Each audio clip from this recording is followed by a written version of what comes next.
Hey guys, I'm here at Brick Shop in Somo, Vista Mall, South Molino. Sabi nila, dito mo raw makikita ang mga Eddie and Rick perfume, kaya tara, check natin. Pagpasok mo pa lang, maaamoy mo na agad yung bango.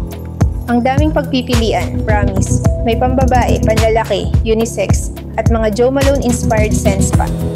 Ang ganda pa ng packaging, very classy pero affordable.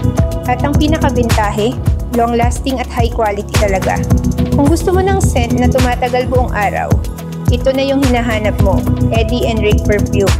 Kaya kung nandito ka sa South Molino area, dumaan ka na dito sa Brick Shop, ground floor ng Somo, subukan mo mismo. Siguradong magugustuhan mo. At kung hindi ka makapunta, pwede ka rin umorder online. Available sa Shopee, Lazada, at TikTok Shop. Just search Eddie and Rick Perfume Shop. Ano pang hinihintay mo? Bili na and smell your story with Eddie and Rick.